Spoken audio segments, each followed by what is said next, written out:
नाम का एक छोटा सा गांव था जहां लोग खेती बाड़ी और छोटे मोटे काम करके अपना घर चलाते थे।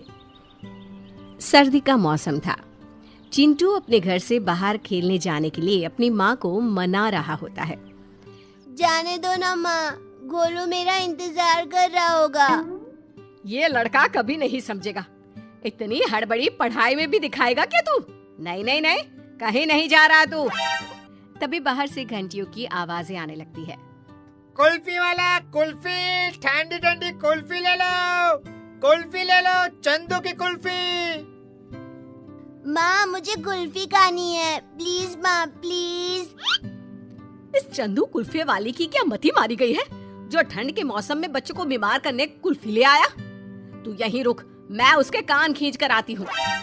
कमला जैसे ही बाहर जाती है, चिंटू अपने दोस्त गोलू से मिलने बाहर चला जाता है। गोलू जल्दी बाहर आ, माँ के आने के पहले वापस घर भी तो जाना है मुझे। दोनों दोस्त मैदान में खेलने चले जाते हैं। तभी उनकी नजर एक ठेले पर पड़ती है। ठेले पर चारों तरफ चॉकलेट्स ही चॉकलेट्स थे। अरे चिंटू देख चॉकलेट, चलना खरीद लेते हैं। आओ बच्चों, चॉकलेट वाली आंटी के जादुई चॉकलेट्स खाओ। मन तो मुझे भी है, पर पैसे तो है ही नहीं। आंटी उधार देगी क्या? चलना पूछते हैं। चिंटू और गोलू चॉकलेट के ठेले पर जाते हैं। ठेले की चॉकलेट को देखते ही दोनों को अलग सा महसूस होता है, जैसे वो इस दुनिया के है ही नहीं। इन चॉकलेट्स पे कोई तो बात है। आंटी ये चॉकलेट खाने का बहुत मन है हमें, पर पैसे नहीं है। नहीं है तो क्या हुआ, पैसे मांगे किसने तुमसे? ले लो बच्चों, मैं तो तुम लोगों के लिए मुफ्त में चॉकलेट लाई हूँ। फ्री में? पर माँ कहती है फ्री में कुछ नहीं लेना चाहिए। तुम हर चॉकलेट के बदले मुझे बस अपने सर का एक बाल दे दो, ठीक है? दोनों ऐसा ही करते हैं और बहुत सारी चॉकलेट्स लेकर अपने घर लौट आते हैं। शाम को चिंटू जब चॉकलेट खा रहा होता है, तभी अचानक उसके शरीर पर बाल आने शुरू हो जाते हैं। ये क्या हो रहा है मुझे? हे भगवान, गोलू के पास जाता हूँ, वही मेरी मदद करेगा। तभी कमरे की खिड़की से अंदर अंधा भालू बन चुका गोलू आता है। कौन हो तुम? भागो यहाँ से। Mummy mummy! अरे चिंटू, ये मैं ही हूँ यार गोलू। देखना मुझे क्या हो रहा है, हम दोनों भालू बन रहे हैं। तभी खिड़की के बाहर एक चुड़ैल चॉकलेट का ठेला लिए दिखाई देती है। चिंटू, गोलू, यहाँ जाओ बच्चों मेरे पास, मैं मदद करूंगी तुम्हारी। आओ ना बच्चों। जैसे ही दोनों उसकी आंख में देखते हैं, दोनों उस चुड़ैल के वश में आ जाते हैं और उसके पीछे पीछे चल पड़ते हैं। अगली सुबह कमला भागते हुए गांव में सबके घर जाकर चिंटू को ढूंढती है। अरे कहाँ गया मेरा चिंटू? कितना समझाया उसे कि इधर उधर मत जाया कर, पता नहीं कौन ले गया मेरे बच्चे को। चिंटू!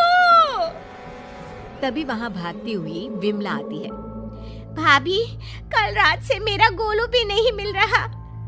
तभी उन्हें एक आवाज सुनाई देती है। ओ बच्चों, चॉकलेट खाओ, चॉकलेट वाली आ गई। धीरे धीरे कर अचानक ही हर रोज गांव का एक न एक बच्चा गायब होने लगता है, जिसके कारण गांव में डर का माहौल बन जाता है।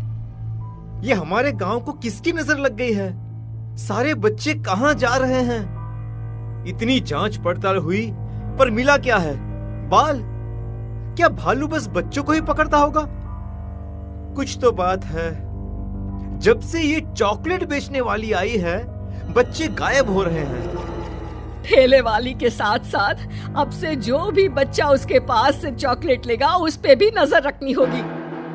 गांव का एक बच्चा पिंकू चॉकलेट खरीदकर मैदान में जाकर खा रहा होता है। तभी बाकी बच्चों की तरह वो भी भालू बन जाता है और चुड़ैल उसे ठेले पर बिठाकर ले जाती है। चलो, आज का शिकार तो मिल गया।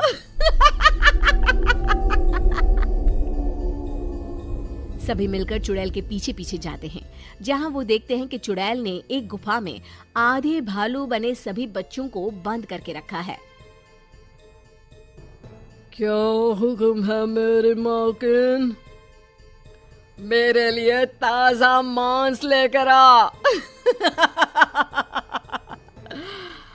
और कुछ और बच्चों के बाल भी।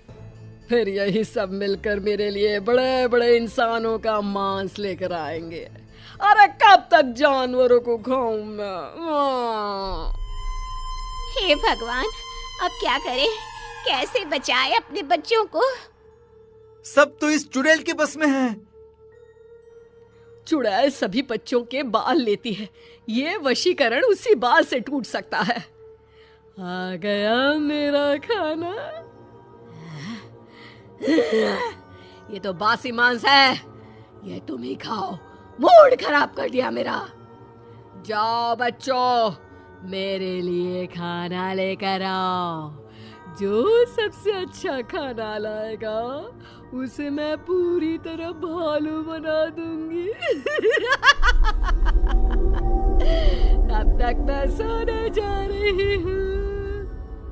सभी बच्चे शिकार पर निकल पड़ते हैं और चुड़ैल सो जाती है। देखो, चुड़ैल के सर के नीचे बच्चों के बाल का गुच्छा, उसे वहाँ से निकालना ही होगा। चंदू छुपकर बालों का गुच्छा निकालकर तालाब में बहा देता है।